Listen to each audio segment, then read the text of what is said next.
Hi, welcome to the Law Abiding American. My name is Bill, and today I'd like to talk to you about driving. But before I start, first I would like to apologize. I started this channel a while back and was hoping to go forward with it, fairly quickly.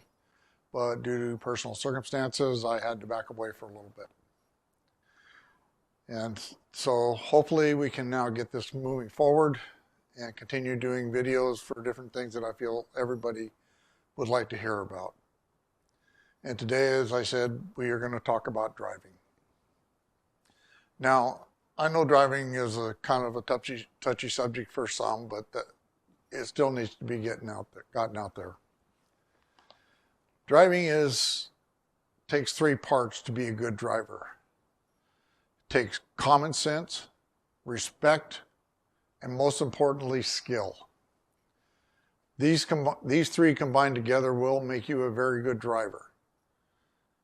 Now, this video is my opinion only, no other basis on it, and this opinion comes from 60 years of driving. I started riding motorcycles when I was 9 years old. I have had extensive off-road riding in various types of terrain at high speed. I have done some motocross racing. I have done a lot of road riding and driving.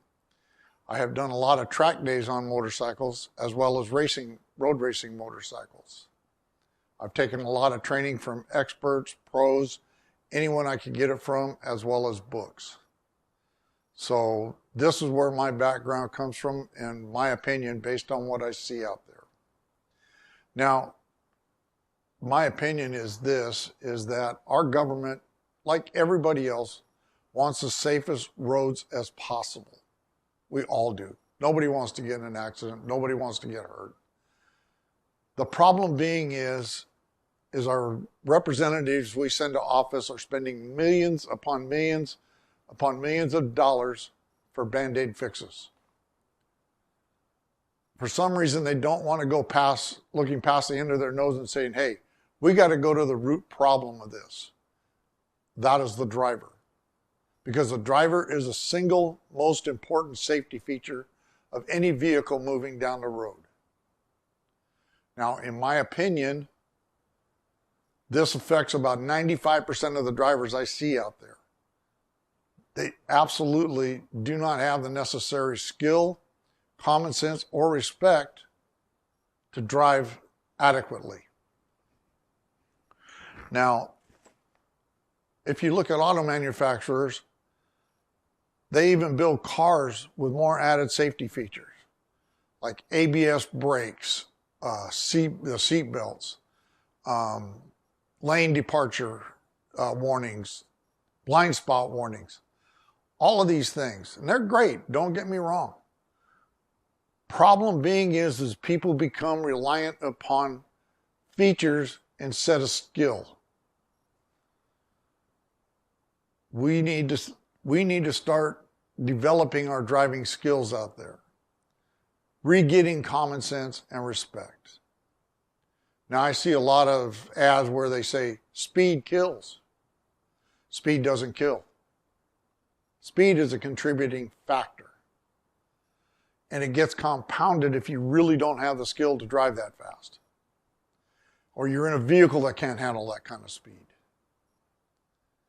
Now, our representatives, and I've seen it around here, we have streets that are designed for certain speeds, but they keep lowering the speed limits.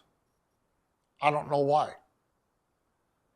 They're going to probably tell you it's for safety, but does anybody abide by them? No.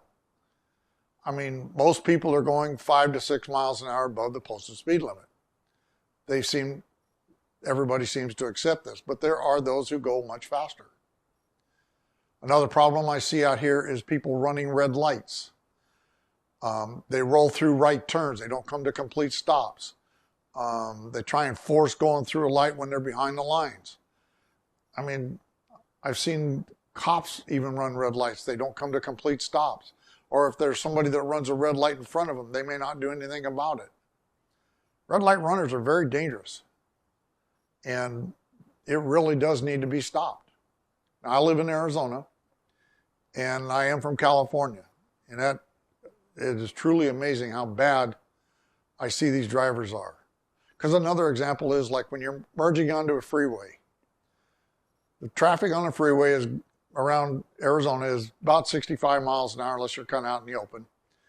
People are doing about 70, 72 miles an hour. And people are trying to merge onto this freeway going 35, 40, 45 miles an hour before they even get up to speed. That is very dangerous. Now, I ride a motorcycle on the streets. I usually try and ride faster than the flow of traffic by a little bit because this keeps me safer, gives me an advantage to look for more outs in case something happens. I've got the ability to move. Now, the representatives here in Arizona did something that really flabbergasted me. And they got a bill pushed through to stop kids under 16 who don't have a driver's license from driving off-road vehicles. Now, I do my best to follow the laws wherever I'm at as to what they want. But I'll be quite honest with you. This is one law that I would not obey because I want my children, if I had young children still, to be able to drive efficiently by the time they get on the streets. Because anyone new on the street that's just got their driver's ed training done and their vehicle training done, all they have is a very minimal amount of ability to be safe on that street to get from point A to point B. If a situation arises, most likely they will not be able to handle it. Now, this law they pushed through was SB 1567, which states that these children cannot no longer drive off-road vehicles. But when they pushed this through, in my opinion, and the sponsor of this was Senator Sine Kerr, could not look past the end of their nose. And anyone that followed along with it, same thing. Because here's why. Now, I couldn't get any stats from 2024 or 2025, but the only ones I could find were from 2023. And in 2023, 56 children in Arizona were killed in vehicle accidents on the road. In 2023, there were 12 reported fatalities from children riding bicycles. Now, the law they passed in 2023 to stop children from riding off-road vehicles or driving them, there were 10 reported fatalities. It is safer for a child to drive an off-road vehicle than it is for them to ride a bicycle or ride in a car. But do we see any laws banning children from riding bicycles until they get their driver's license or riding in a vehicle until they get a driver's license? No. I mean, if you're truly after children's safety, do it right. This law actually needs to be repealed. It needs to go back to allow children to ride and drive off-road vehicles. I'll tell you why. Because once they get that experience and start driving like I did at 9 years old, by the time they get to the road, 90% of what they need to know is second nature, if not more. And that's what we need.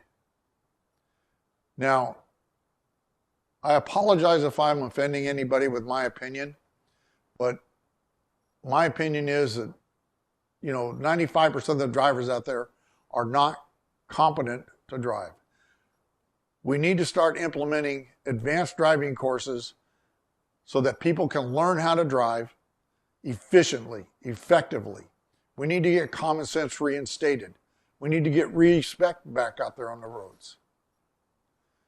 So, I don't know what more that I could say, but I hope you take the initiative on your own to start getting advanced driver education, advanced courses to better control your vehicles, better learn how to drive. Because just seat time after you get your license is not going to give that to you. Again, I really do appreciate you following me on this video. I thank you for your time, and I pray that you have a blessed day. Thank you for coming to the Law Abiding American and watching. Bye-bye.